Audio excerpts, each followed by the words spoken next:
De acuerdo con una investigación de la UNESCO e Ipsos, las redes sociales jugarán un papel muy importante en las elecciones de 2024.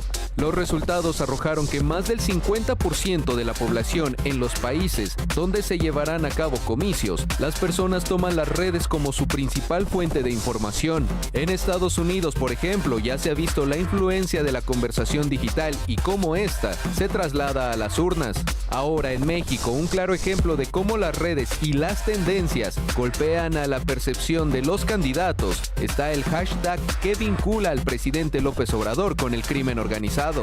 Sin embargo, especialistas advierten que las noticias falsas serán uno de los principales retos a vencer en medio de este mundo digital. Daniel Ibáñez, Foro Virtual Midpoint. ¿Qué tal? ¿Qué tal? Muy buenos días. Yo soy Ana María Salazar. Bienvenidos a este EF Midpoint virtual del Financiero Televisión. El día de hoy con el tema inteligencia artificial y redes sociales, nuevas armas para la batalla electoral. Las tres preguntas que vamos a tratar de responder el día de hoy es, uno, ya sabemos que las redes sociales tienen un gran impacto en los procesos electorales, pero lo que vamos a conversar el día de hoy es, uno, las redes sociales, cómo han cambiado desde el 2018 y qué impacto está teniendo inteligencia artificial en estos procesos electorales junto con las redes sociales. Dos, cómo mitigar el impacto negativo de las redes sociales en la democracia, en los procesos electorales. Y tres, que yo creo que es la más difícil, ¿quién tiene la responsabilidad de controlar las redes sociales o el mal uso de las redes sociales y la inteligencia artificial en las siguientes campañas electorales aquí en México? Y para conversar sobre estas interrogantes nos acompaña Alejandra Lagunes. Usted la conocen, es senadora y fundadora de la Alianza Nacional de Inteligencia Artificial. Nos acompaña aquí en el estudio Manuel Pliego, vicepresidente de Inteligencia Artificial de la Canieti, y Javier Murillo Acuña, fundador y CEO de Metrix. Pero antes de iniciar, déjenme comentarles que el día de hoy el Financiero Televisión y el Financiero Bloomberg festejamos nuestro 10º aniversario, una década de informar con veracidad, objetividad, los temas más relevantes de México y el mundo. El Financiero Televisión, estamos a 10 años, yo llevo 10 años con ustedes participando aquí en el Financiero. Manuel Arroyo, muchísimas felicidades. Entonces iniciamos con este panel y yo creo que hay que iniciar con la pregunta de cómo ha cambiado el uso de redes sociales desde el 2018. Y yo creo que es muy importante subrayar eso porque después de las elecciones del 2016 en Estados Unidos y el uso de redes sociales en el 2018, ha habido muchos cuestionamientos y ha habido mucho análisis de qué se tiene que hacer para hacer un mejor uso de redes sociales para estos procesos electorales. ¿Por qué no empezamos contigo, Javier? ¿Qué tal? Muy buenos días a todos. Gracias por la invitación. Bueno, pues como bien saben los que nos han seguido, hemos estado discutiendo este tema desde el 2017, 2016, cuando sucede lo de Trump. A ver, la evolución ha sido evidente. Ha habido muchos escándalos. Después de que se comprobara que hubo un hackeo relacionado con Rusia en su momento y la propaganda que se emitió en las elecciones de Estados Unidos en el 2016, que llaman al Congreso a varios de los dueños de las redes sociales en su momento, ha habido definitivamente un cambio. Ahora, se ha movido también los dueños de las redes sociales actuales, en el caso de Twitter, que ahora se llama X, que fue adquirida por Elon Musk, tiene otra visión este fundador. Han tratado de surgir nuevas redes, pero al final creo que lo que está sucediendo y en lo que realmente ha evolucionado, al menos por lo que nosotros podemos comprobar científicamente en Metrix, es que hay una representatividad de la vida cotidiana de las personas en las redes sociales. Y esa representatividad de su preferencia o de los gustos que tienen las personas o de las cosas que están a favor, las filias o las fobias, esa representatividad está siendo aprovechada por aquellos que manejan muy bien la comunicación y en algunos casos extremos la propaganda para posicionar sus mensajes. Ahora, ¿qué ha sido lo que hemos visto hasta ahora? Y la conclusión que yo tengo, al menos en este primer saque, es que cada vez estamos más polarizados. Y esto ha venido permeando no solo a los niveles de la opinión pública informada, sino ha bajado hasta los niveles de la opinión pública general. Y la conclusión es, ha habido evolución, sin embargo, no se ha podido detener el tema de la propaganda en medios digitales. A ver, senador, yo creo que es importante tratar de aclarar, cuando hablamos de redes sociales, ¿de qué estamos hablando? Estamos hablando de X, estamos hablando de Instagram, tenemos que hablar de TikTok, tenemos que hablar sobre WhatsApp. WhatsApp se consideraría como una red social, ¿verdad? YouTube. Entonces yo creo que la interrogante aquí es cuando se habla de procesos electorales, el uso de estas redes sociales o la efectividad, entre comillas, del uso de estas redes sociales es diferente dependiendo del país y dependiendo del proceso electoral, ¿o me equivoco? ¿Qué sabemos hoy, 2024, cuáles van a ser las redes sociales más importantes, por ejemplo, para el proceso electoral en junio? Ana, muchas felicidades por los 10 años. Antes que nada, de verdad, muchísimas gracias por estos 10 años de esta constante información responsable que han hecho ustedes. Y bueno, yo creo que hay que empezar por decir que hoy 7 de cada 10 personas en el mundo están conectadas a Internet. Es enorme la cantidad. Más de 5,000 millones de personas están conectadas a Internet. En México, 80 millones. Entonces, empezando por ahí, ya el número es muy grande. ¿Y cuánto tiempo pasamos en Internet? De 6 a 7 horas al día en promedio.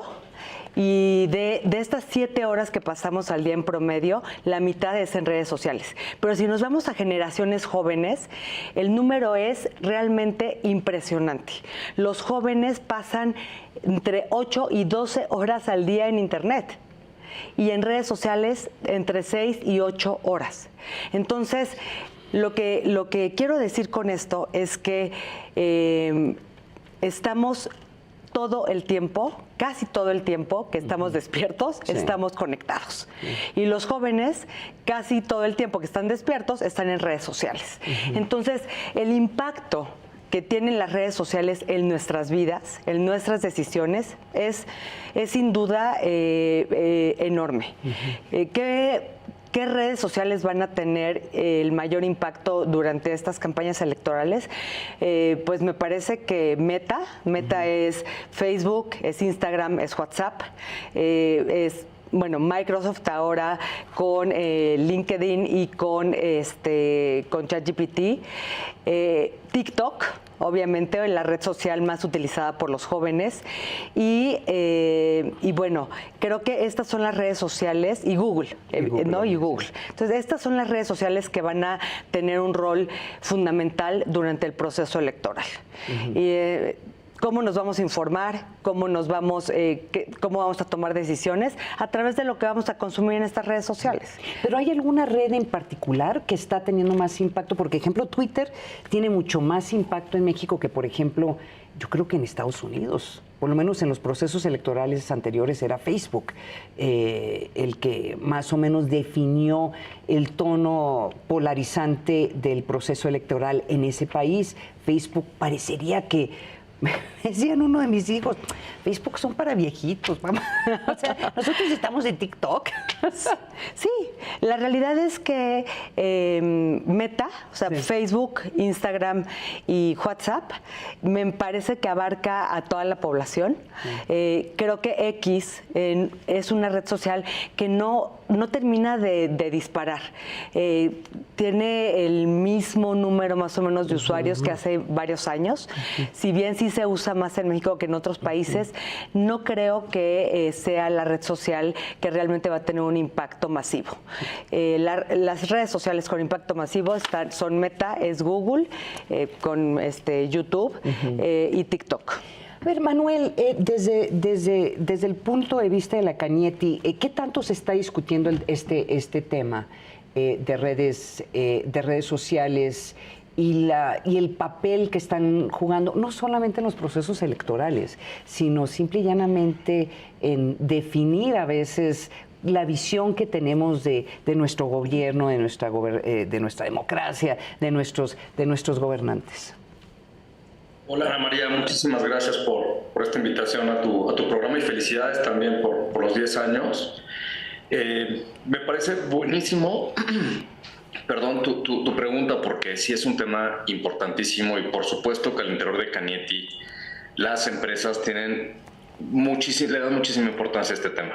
Lo que está en juego hoy día, y muchas de estas empresas pues son transnacionales, son elecciones en más de 60 países del mundo. Estamos hablando de la mitad de la población mundial o vota o se ve directamente impactada por estas elecciones.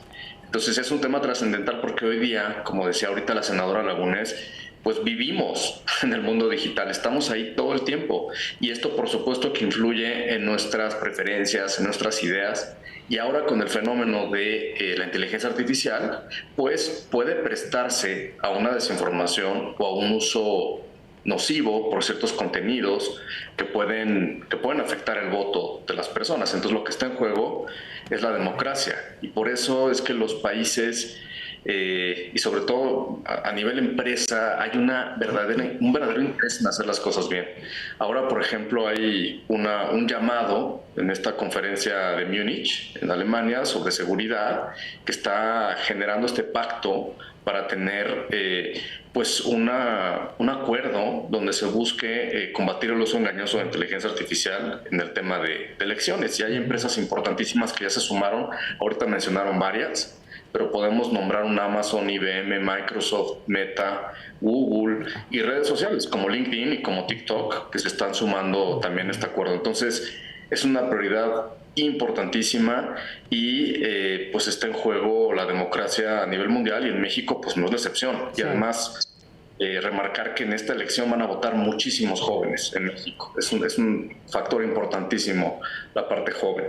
Oye, a ver, Javier, ahora entremos a los detalles. Sabemos que desde el 2018 para acá ha habido varios intentos por estas diferentes empresas de redes sociales de tratar de ejercer algún control sobre el contenido, no solamente el contenido que tiene que ver con elecciones, sino contenido que puede considerarse como desinformación, propaganda, promover violencia, o sea, o hasta el mismo, pues los cuestionamientos que ha habido de TikTok y los algoritmos y cómo los usan para literalmente pues tener a los muchachos, a la gente joven en sus viendo TikTok por horas y horas, o sea, como esta adicción a ciertas redes sociales. Pero aquí la pregunta para el proceso electoral aquí en México del 2024, más allá de todos los acuerdos que se puedan llegar hacia el futuro, ¿qué es lo que se ha hecho para poder mitigar alguno de los efectos negativos que pudiera tener alguna de estas redes sociales en las elecciones? A ver, retomando cómo fuiste elaborando la pregunta, precisamente en el 2018, cuando empezamos nuestro trabajo de análisis profundo de las redes sociales, usando ya inteligencia artificial, nosotros fuimos pioneros en la aplicación de inteligencia artificial para implementarlo con el lenguaje natural y tratar de entender cuáles son los patrones que sigue la gente. Observamos un fenómeno que fue el siguiente. Sabemos que las redes sociales empezaron a trabajar para eliminar cuentas automatizadas, empezaron a trabajar para eliminar cuentas agresivas o cuentas que ofendían y tomaron algunas decisiones en ese sentido. Eso fue parte de la solución. Ahora, ¿qué está pasando? La realidad es que hemos venido observando, y lo podemos comprobar con los análisis que hemos publicado y los papers científicos que hemos publicado, que la conversación negativa en Latinoamérica y especialmente en México ha venido aumentando hacia el sentido negativo. O sea, la actitud de la gente cada vez ha venido siendo más negativa en lo que habla en términos de procesos electorales en México y en Latinoamérica. Ese es el primer punto. El segundo punto que creo que es relevante es, hay un espacio donde se encuentra la realidad o la verdad de lo que la gente prefiere o de lo que la gente opina, que es en el espectro positivo de la conversación. O sea, lo que nosotros entendimos es que si eliminamos toda la conversación negativa y nos quedamos solo con el espectro positivo, podemos identificar la realidad de lo que la opinión pública está tratándole de decir a los gobernantes o a las marcas. Ahora, sí es preocupante que cada vez más aumenta el volumen negativo de la conversación. ¿Por qué? Porque cada vez nos queda menos gente hablando en positivo y se dan todas estas disputas en el campo de batalla digital, nada más para dar un ejemplo. Ahora que hemos estado analizando todo este tema de las tendencias que se han estado subiendo un bando y el otro en términos de las elecciones actuales en México, hemos llegado a observar que lo que nosotros llamamos radicales negativos, o sea, gente que está hablando en forma muy negativa dentro de la conversación coyuntural de las elecciones, ha llegado hasta el 80%. O sea, quiere decir que la mayor parte de la conversación es negativa. Y lo que refleja la realidad, que es la conversación positiva, solo representa o ha representado en los puntos más altos de negatividad, ha representado solo el 20%. Entonces, esto es lo que tenemos, y no sé cómo se vaya a poner para cuando inicien las elecciones del 1 de marzo. Entonces, la conclusión es, las redes sociales hacen lo que pueden, las redes sociales están haciendo lo que ellas tienen que hacer, pero llega un momento en el que la responsabilidad también recae en quienes usamos las redes sociales. Y cada vez se polariza más, con base en los estudios que hemos hecho, cada vez se polariza más la discusión. Ahora, fíjate qué interesante, Javier, es este énfasis que le das entre el contenido positivo y el contenido negativo, y cómo se ha ido polarizando, cómo estos contenidos se han ido polarizando más y más. Pues veamos lo que está pasando aquí en México en este momento. Tenemos que hablar sobre X. Entonces yo me pregunto, ¿cómo y si se puede controlar esa polarización? Y si se debe de controlar, Alejandra, porque aquí, que es el argumento que vino y que es muy fuerte en Estados Unidos en este momento, es la libertad de expresión. Y si yo quiero hablar mal sobre Trump, pues yo tengo el derecho de expresarme por las redes sociales. Si yo quiero hablar sobre el actual presidente Biden, tengo el derecho de hacerlo. Entonces, y eso empuja entonces a las campañas a que busquen esta polarización para atacarse, porque además tienes mucho más likes, se mueve mucho más el contenido. Entonces yo te pregunto, ¿cómo se puede o si se debe de controlar en las redes sociales estas denostaciones, hasta discriminación, ataques, amenazas, hasta la integridad física? Es que en realidad, Ana María, sí hay un principio básico en Internet, desde que surge Internet, que debe ser neutral, debe ser libre. Y ese principio básico de Internet es lo que ha hecho que este medio sea tan democrático, ¿no? O sea, la gente puede opinar lo que quiera opinar en esta red, en estas redes, dentro de este ambiente. Entonces, aquí es donde nos enfrentamos a un dilema, ¿no? Es un dilema entre lo que es ilegal y también lo que es ético. Y como decía Javier, y estamos entrando a un momento de corresponsabilidad. O sea, ¿cuál es la responsabilidad de las autoridades? ¿Cuál es la responsabilidad de las plataformas? ¿Cuál es la responsabilidad de los usuarios? Entonces, sí estamos entrando como a un... y ahora con el surgimiento de la inteligencia artificial, porque quiero nada más aclarar que esto no es nuevo. La manipulación a través de Internet no es nuevo, lo hemos visto desde hace años. La campaña de Trump, la campaña que se hizo en Brexit, esta manipulación se ha ido afinando, sofisticando Sí. con el surgimiento, con el avance de la tecnología. Los deepfakes son estos falsos profundos que lo que son es que es casi imposible detectar si son reales o son falsos.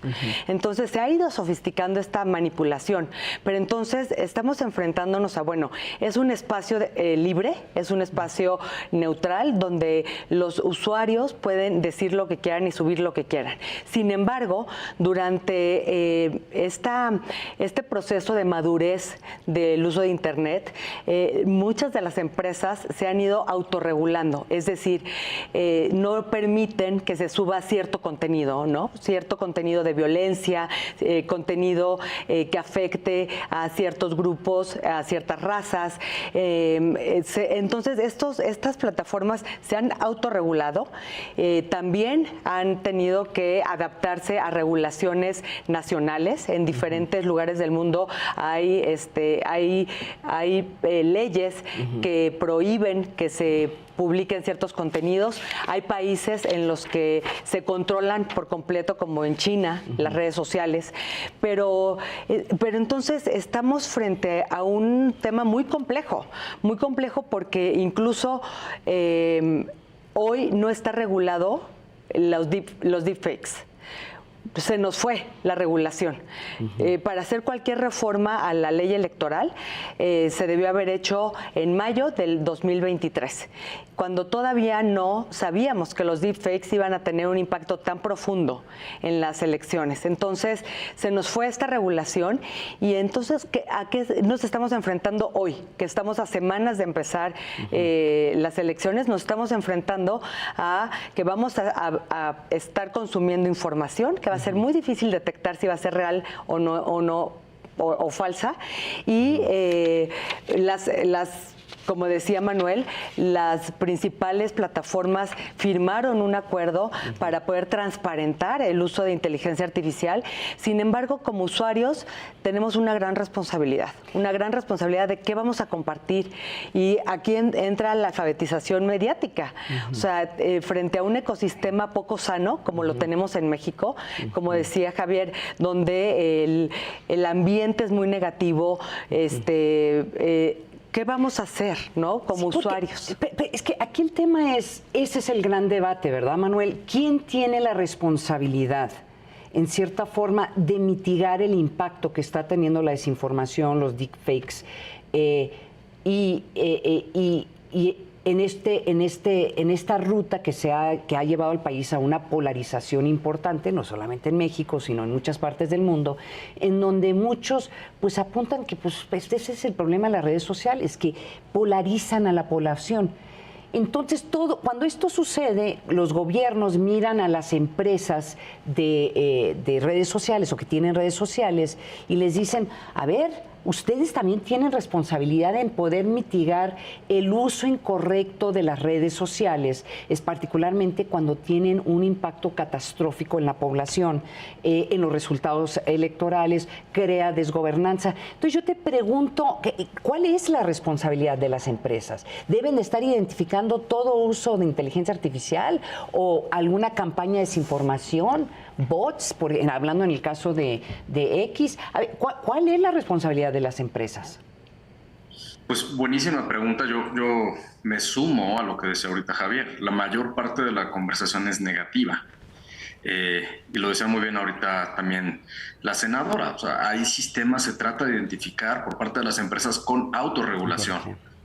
Entonces, yo diría que la responsabilidad es de todos. Todos tenemos un papel importantísimo que jugar, un esfuerzo que sea constructivo, colaborativo, por proteger nuestra democracia. Entonces, también lo decía la senadora, la alfabetización de cada uno de nosotros, de toda la ciudadanía, para que podamos ser responsables, porque en el momento que compartimos algo, ya estamos ayudando a que eso se viralice y estamos alimentando ese 80% que mencionaba Javier. Entonces, ciudadanos, gobiernos, empresas, todos tenemos responsabilidad y por eso mismo tenemos que trabajar de manera constructiva y colaborativa. Ahora, ¿qué pueden hacer las empresas o qué están haciendo las empresas? De mutuo propio, así por autorregulación, se están generando mecanismos donde puedes denunciar rápidamente cuando un contenido es sintético, con un contenido sospechoso, para que esto se pueda revisar prácticamente de inmediato y bajarse. Con eso se mitiga. No hay bala de plata, no hay bala de plata para resolver este problema.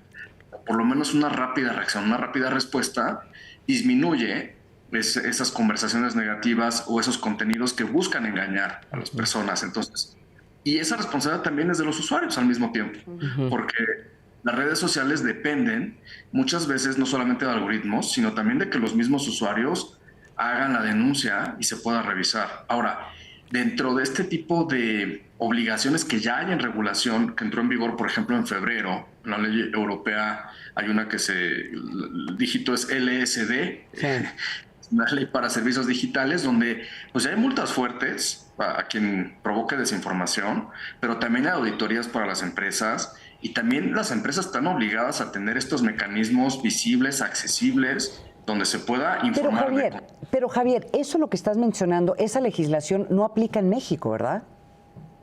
No, esto es una legislación europea, es para países europeos, pero podemos verlo ya como el modelo hacia donde las cosas se están moviendo, que es, sí, el gobierno tiene que auditar en parte cierta actividad de las plataformas y las plataformas tienen que poner de su parte para que las cosas puedan denunciarse y para que se puedan bajar rápidamente contenidos. Entonces tiene que haber un aspecto ético y moral por parte de todos, pero también se requiere la regulación para que sí haya obligatoriedad y sobre todo que se sancione y se castigue a quienes deliberadamente buscan desinformar con contenido sintético. Pero es un catálogo, lo que si yo estoy pensando de buenas intenciones y tenemos a 3 meses las elecciones en México, en donde el presidente ya ha expresado, si no enojo, desesperación de lo que está pasando, por ejemplo, en el caso en la red social de X. Veamos este comentario del presidente Andrés Manuel López Obrador cuando hace referencia a lo que él dice que es una campaña en su contra y en contra de la candidata de Morena. Veamos. Destinan muchísimo dinero a la compra de bots, ponen en las redes presidente narco, AMLO, o AMLO presidente narcotraficante. Y aparece en las redes que ven ese mensaje 200 millones de personas o más. La verdad es que son robots, compran en redes sociales estas llamadas granjas de bots. No son personas de carne y hueso y un pedazo de pescuezo. Son robots con publicistas. La otra. A mí me parece esta coyuntura y esta queja del presidente fascinante porque pues se le ha recomendado al presidente, le están diciendo al presidente, ponga una queja, ¿sí? Pero la pregunta es, ¿dónde pone esa queja? Porque por lo menos tal vez algunas regulaciones que tenemos en este momento en México están vinculados al proceso electoral. Entonces ahí va a haber otra interrogante muy interesante y yo creo que vamos a tener otro foro para poder debatirlo. Pero la interrogante aquí es si ese hashtag presidente narco se puede considerar como una violación algún articulado de la ley electoral en México, México y que caería bajo la responsabilidad del INE, porque el INE sí tiene ciertas responsabilidades en estos, con las redes sociales, pero es hashtag narcopresidente, no tiene que ver con el proceso electoral. Entonces, ¿a quién demanda el presidente? ¿O a quién cuestiona el presidente? ¿O cómo controlas el impacto que ha tenido este hashtag en particular y en donde él acusa, y parece que hay indicios de que podría haber alguien o alguna campaña, algún grupo que esté invirtiendo en que se promueva este hashtag, Javier? A ver, específicamente el impacto de estos hashtags los he estado analizando puntualmente en las últimas semanas. ¿Qué he observado? Sí, tienes razón el presidente, en X está llegando, quien no haya visto ese hashtag, quien no se haya enterado es que no está en esa red social, pero no está permeando a la opinión pública. O sea, cuando nosotros hacemos el análisis de lo que se habla en X y esta gran, enorme burbuja de conversación negativa y de ataque al presidente y a su candidata, y lo buscamos en redes sociales que usa la opinión pública, TikTok, Facebook, no encontramos a la gente usando ese mismo ataque hacia estos personajes. Es muy, muy bajo el porcentaje. ¿Eso qué quiere decir? Que a lo mejor sí la opinión pública informada o quien esté en X sabe lo que está pasando, pero no está permeando. Ahora, lo segundo que dijo el presidente, yo creo que aquí lo que hay que rescatar de esa declaración es sigan el dinero. En México, por las características del sistema electoral mexicano, hay que ver quién está pagando por eso, de dónde están saliendo esos recursos, a diferencia de otros países donde la gente pues nada más declara que está a favor o en contra más bien a favor de un candidato y por lo tanto puede ejercer el presupuesto en posicionar o contrastar contra el candidato que no esté de acuerdo. El problema aquí en México es cómo se está financiando eso. Ahora, si lo vemos desde la perspectiva de una herramienta de propaganda electoral, no le está funcionando a quien lo esté haciendo porque no está permeando en la opinión pública. Lo que sí es, todavía no empieza la campaña. Sí.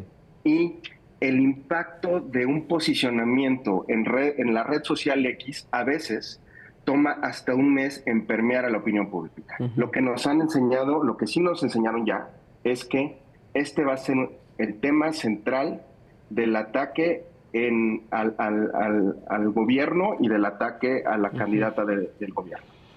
Y entonces aquí Ale, senadora, aquí lo interesante es quién tiene la responsabilidad, porque hablamos de una responsabilidad ética. Bueno, pero pues en los procesos electorales yo creo que la responsabilidad ética no se puede depender de la responsabilidad ética.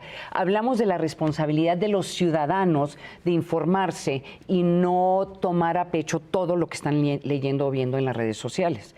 Entonces, aquí la pregunta es, en este caso, que asumiendo que no tiene vínculo en este momento con el proceso electoral, porque estamos hablando de narcopresidente y todavía no empiezan las campañas formalmente.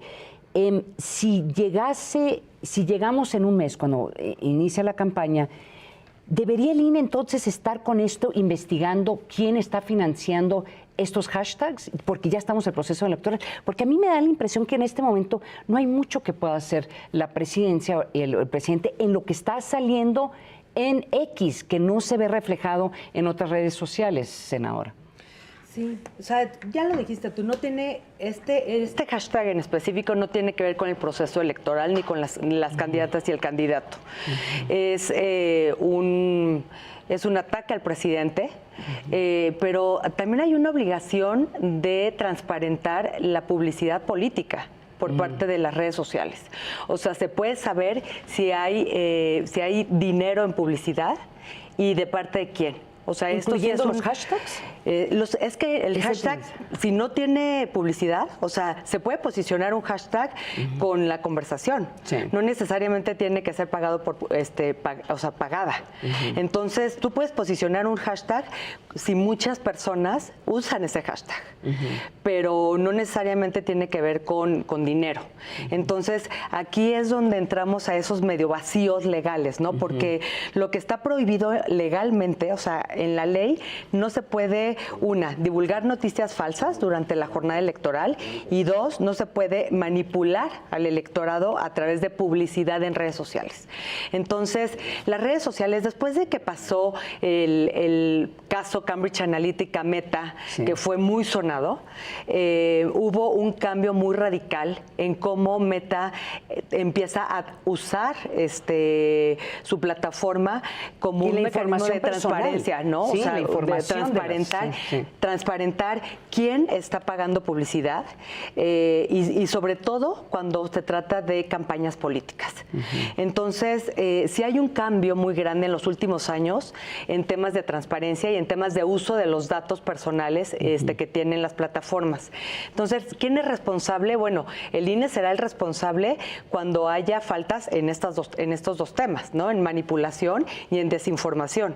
Pero me parece que si el hashtag se posicionó sin uso de publicidad, pues realmente no hay nada que perseguir. Entonces, en este caso, el hashtag probablemente se posicionó porque hay granjas de bots y trolls que están moviendo, eso es lo que está argumentando el presidente, sin decirlo de esta forma, se está moviendo este hashtag que el presidente lo percibe muy ofensivo y obviamente muy preocupante. Yo diría, de hecho diría que el que le ha estado dando publicidad a este hashtag es el mismo presidente porque está hablando sobre esto todos los días.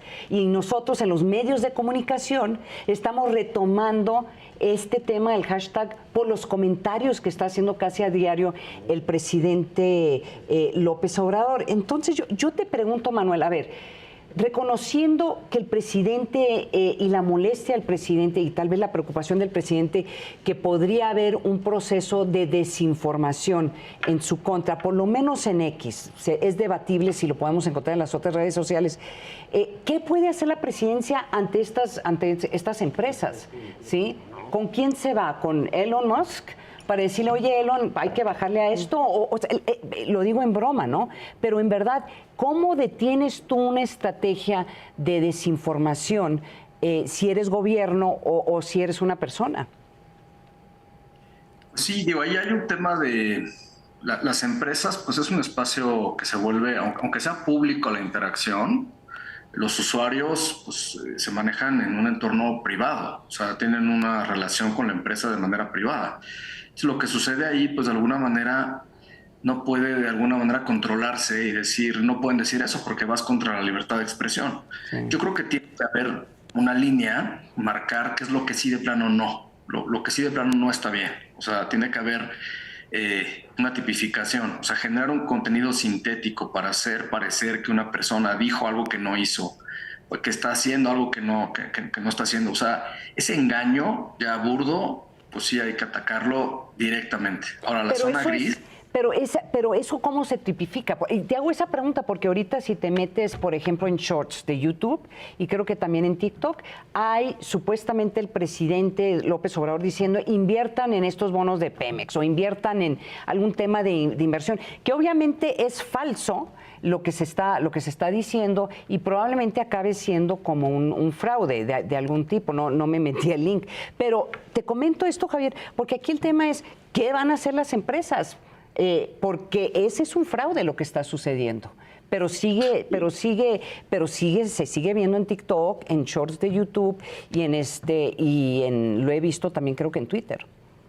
Sí, ahí es bajarlo. O sea, el compromiso que tienen que tener las empresas, las plataformas de redes sociales es bajar esos contenidos engañosos. Precisamente por eso estos acuerdos internacionales, que si bien son de buena fe, pero reflejan el espíritu, lo que las plataformas buscan, y es no estar permitiendo que contenido engañoso o que incita al odio se mantenga dentro de las plataformas. Entonces, lo que hay hoy día, insisto, no hay una bola de plata, pero hay una capacidad del usuario de detectar contenido que sea engañoso, denunciarlo a la empresa revisarlo de inmediato y bajarlo. Y la corresponsabilidad, que si bien muchas personas quieren subir contenido así, bueno, también hay muchas personas que no quieren eso y entonces puedan estar denunciando para que estén bajando. Entonces es una especie de equilibrio de buenos y malos, pero pues la empresa no está de alguna manera condicionada a que un aspecto de libertad de expresión que no sea necesariamente algo falso, que no sea necesariamente algo cuestionable, pues tampoco tiene que quitarlo. O sea, no sabemos...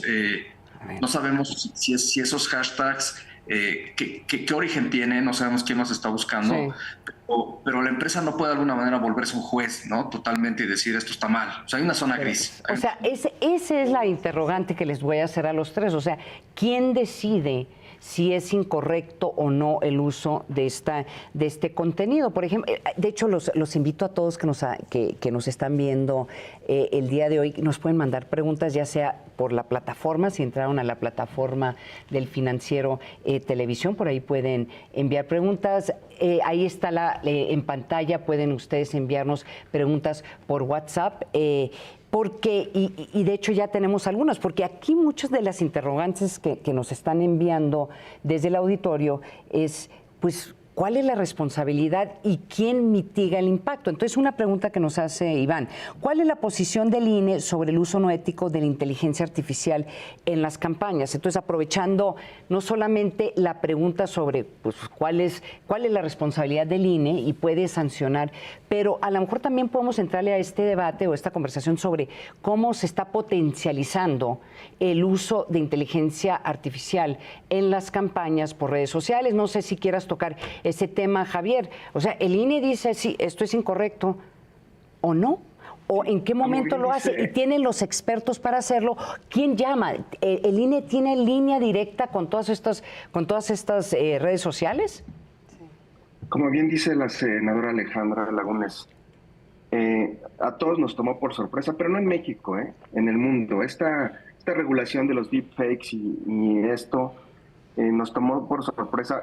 Hace 3 semanas publiqué una columna en El Financiero relacionada con un deepfake en el que engañan al director financiero de una empresa para transferir $56 millones en una llamada de Zoom como esta.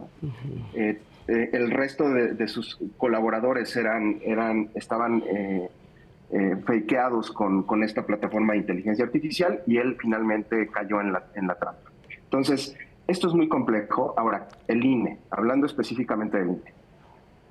Yo creo que el INE tiene suficiente trabajo en este momento y falta de recursos, y apenas va a poder lidiar con el tema de la publicidad, apenas va a poder lidiar con el tema de dónde sale el dinero para mover estos hashtags o mover la propaganda que se vaya a mover durante las elecciones, como para meterse en los temas de deepfake.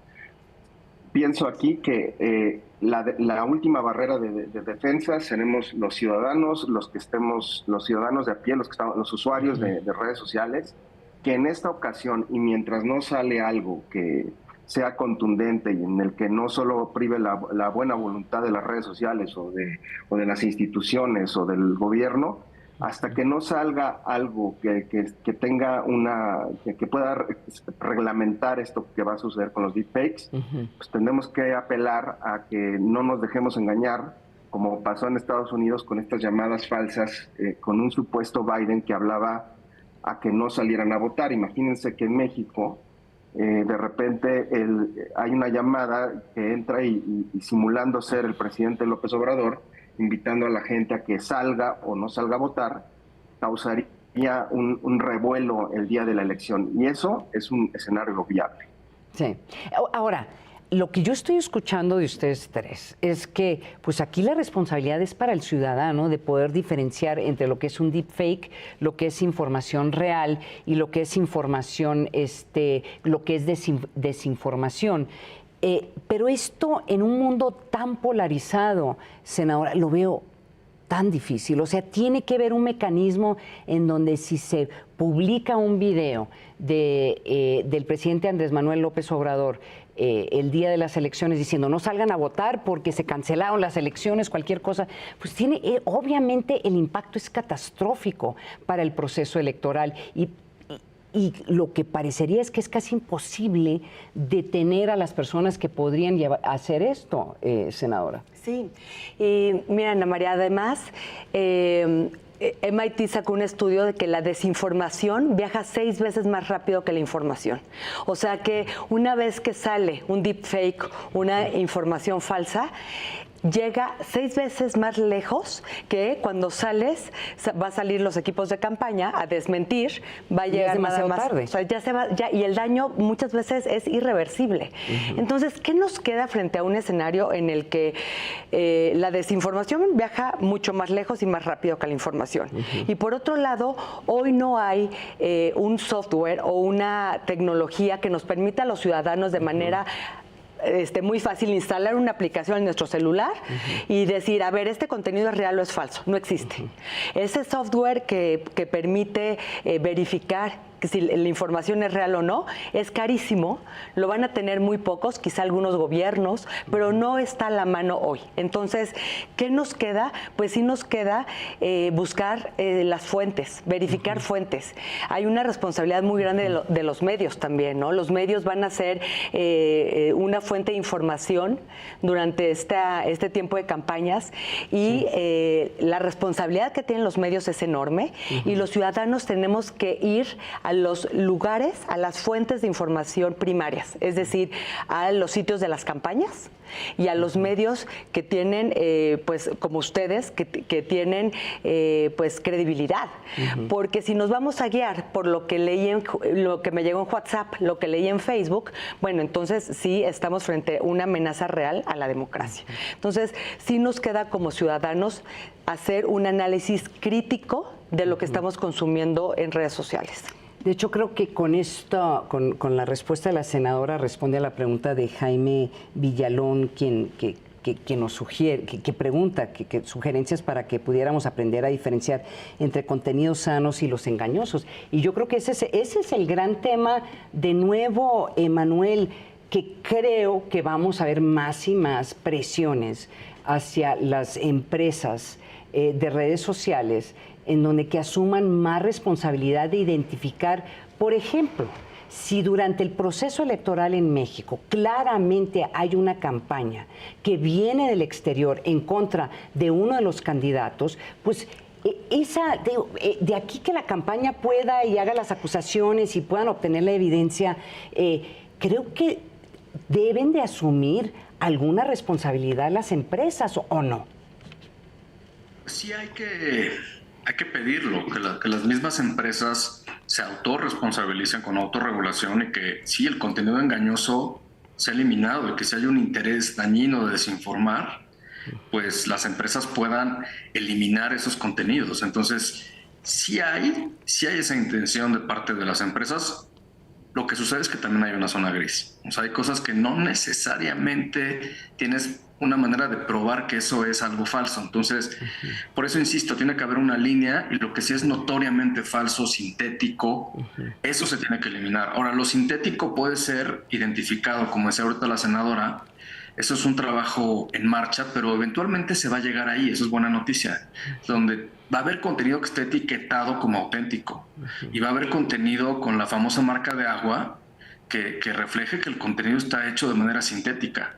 Y puede haber ahora sí que el veneno es el antídoto también, ¿no? O tecnología que pueda corroborar que algo fue hecho con tecnología y que es falso, ¿no? Entonces, es una serie de factores al mismo tiempo, hay muchas piezas en el rompecabezas, pero yo sí veo una intención de parte de las plataformas de ser responsables y de eliminar contenido. También dependen, insisto, de los mismos usuarios que denuncien y que digan, oye, esto es sospechoso, esto incita al odio, para que también se pueda detectar rápidamente y se baje.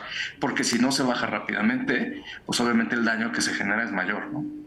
Entonces, sigo escuchando aquí que, por lo menos para este proceso electoral, parece que la mayoría de la responsabilidad de de asegurar que no tenga un impacto negativo la desinformación que pueda surgir, ya sea gracias al uso de redes sociales o hasta la misma inteligencia artificial, cae en los ciudadanos. Bueno, y obviamente, pues nosotros que estamos en los medios de comunicación, pues, que nos tenemos que dedicar a checar y asegurar que la información que surge en las redes sociales no sean falsos. Y eso, pues, la mayoría de los medios, si no todos formales, tienen un sistema de asegurar que no se está publicando información falsa que provenga de las redes sociales. Pero, Javier, a mí sí me preocupa el impacto que pueda tener todo el uso o la estrategia que está empezándose a ver por parte de gobierno, por parte de los partidos de la oposición para estas elecciones del 2024. Sí, a ver, y es ahí donde priva esta máxima de cuando vayas a redes sociales, menos es más. O sea, cuando vayas a publicar, mejor publica de menos que de más, y antes de mandar un mensaje, verifica o googlea cuál es la realidad. Ahora, sí, definitivamente, lo que hemos estado viendo desde hace años con las redes sociales es que cada uno de nosotros, y gracias a lo que mencionaste en un inicio de esta conversación, tiene su propio rabbit hole. O sea, mi red social no es la misma ni la de Manuel, la tuya, Ana María, o la de la senadora. Cada uno tiene su red social, la red social que se merece. Y ese rabbit hole, que es el que cada uno de nosotros tenemos, se parece mucho a lo que nos gusta, y lo que no nos gusta pues lo elimina y nos da solo lo que nos gusta, y ese puede ser un problema, porque en la diversidad también está la capacidad de entender otros puntos de vista. Entonces, ¿qué es lo que tenemos que hacer? Bueno, pues obviamente tomar responsabilidad. Ahora, ¿qué va a pasar? Porque pues, no podemos educar a una población en un mes o menos de un mes que falta para las elecciones. Los equipos de campaña van a tener que estar listos, el INE va a tener que trabajar a marchas forzadas, las empresas, como has mencionado varias veces, tendrán que tomar su parte de responsabilidad y que no se esté difundiendo información en sus redes empresariales que sea falsa o que sea dañina, y la gente tiene que tomar la responsabilidad de verificar lo que está revisando. Al final, cada uno de nosotros somos responsables de nuestro juicio y de la preferencia que emitimos. Creo que por ahí va. Empezamos con las conclusiones, senadora, de esta conversación, pero sí te quisiera preguntar sobre la legislación que se estaba debatiendo o se estaba considerando en el Senado, no solamente para inteligencia artificial, para ciberseguridad, y a ver si nos puedes dar alguna conclusión. Sí, nada más quisiera complementar lo que dijo Javier. Sí. A mí lo que me preocupa, creo que es muy preocupante, y por eso es tan importante estos foros y estar comunicando, informando a la gente, es la desinformación selectiva. Va a haber videos o va a haber audios o imágenes que vamos a ver todos, ¿no? Que van a ser muy masivos. Sin embargo, ya la publicidad y las campañas se han vuelto realmente muy complejas en el uso de las redes sociales. Es decir, como decía Javier, a mí me puede llegar una información diferente que a ti. O sea, habemos 80 millones de usuarios de Internet en México y puede haber 80 millones de mensajes diferentes. Entonces, sí hay que tener mucho cuidado de lo que estamos consumiendo, mucho cuidado sobre todo de compartirlo, como decía Javier. Creo que aquí la responsabilidad es qué es lo que estás subiendo a tus redes, qué es lo que por qué esta necesidad, se habla del fin de la privacidad incluso, ¿no? Esta necesidad de estar compartiendo absolutamente todo y poniendo en riesgo nuestra identidad, pero también la de los menores. Entonces, mucho cuidado con lo que estamos compartiendo en redes, subiendo a Internet, y con esta esta desinformación selectiva es que me van a mandar información que a mí, que hace clic con lo que yo creo, con mis creencias, con mis ideas. Entonces, hay que sí realmente ser muy crítico de todo lo que nos llegue a través de las redes sociales. Hay hoy 37 iniciativas de ley de inteligencia artificial, tanto en diputados como en senadores. 24 de ellas son modificaciones al Código Penal o tipificación de delitos. Hay una iniciativa de ley en tema de uso de inteligencia artificial en las elecciones. No se ha dictaminado ninguna, todas están en comisiones, no se ha dictaminado. Veo muy difícil que se dictamine. Quizás se va a dictaminar una que presenté de la mano de la Alianza Nacional de Inteligencia Artificial, una iniciativa para que el Congreso tenga las facultades para legislar en temas de ciberseguridad, de neuroderechos y de inteligencia artificial. ¿Qué es lo que veo yo en estos meses en el Senado? Que vamos a acelerar el trabajo dentro de las comisiones de derechos digitales y de ciencia y tecnología para poder dictaminar las más urgentes. Las más urgentes es esta, constitucional, y me parece que la de ciberseguridad es también importantísima. Quizá la de datos también nos dé tiempo de sacarla. O sea, son las más urgentes y bueno, sin duda tenemos que legislar los usos de alto riesgo de inteligencia artificial, no la tecnología, sino los usos. Uno de los usos de alto riesgo es el uso de la inteligencia artificial durante procesos electorales. Manuel, un último comentario, literalmente nos queda un minuto y medio. Pues felicitarte por este programa porque precisamente estás haciendo lo correcto, que es llegar a la ciudadanía, hablar del tema, educar, para que la gente esté informada y que colaboren, porque es un trabajo de todas las personas, de todos los ciudadanos que estemos buscando revisar las cosas, como decían ahorita Javier y la senadora, revisar las cosas, no andar difundiendo por difundir, educarnos e ir a medios confiables y seguros, como es el Financiero, como son ustedes, porque ahí es donde puedes corroborar y puedes tener más responsabilidad para que las cosas salgan bien con nuestra democracia, que es de todos, la democracia. Entonces, creo que el principal mensaje es, tenemos que educarnos y generar una nueva cultura ante una nueva realidad. Pues les agradezco, definitivamente nos faltó tiempo y voy a proponer que regresemos y continuemos esta discusión, porque esto solamente estamos hablando de los procesos electorales. Empecemos ahora a hablar también del impacto que podría tener en materia de seguridad nacional, grupos del crimen organizado, gente que quiera desestabilizar el país usando redes sociales e inteligencia artificial. Y a mí me da la impresión que sería relativamente fácil, desafortunadamente. Agradezco a Alejandra Lagunes, senadora y fundadora de la Alianza Nacional de Inteligencia Artificial, Manuel Pliego, vicepresidente de Inteligencia Artificial de la Cañetti, y Javier Murillo Acuña, fundador y CEO de Metrix, quienes nos acompañaron el día de hoy. Y antes de despedirnos, permítame invitarlos a nuestro próximo foro, Midpoint Virtual del Financiero Televisión. Será el tema interesantísimo, importantísimo, la crisis hídrica. Nos quedaremos sin agua, lo va a moderar mi compañero Omar Cepeda. Y de nuevo, felicidades a todos mis colegas aquí en el Financiero Televisión. Una década no es poca cosa. Hasta pronto. Yo soy Ana María Salazar. Nos vemos a la próxima.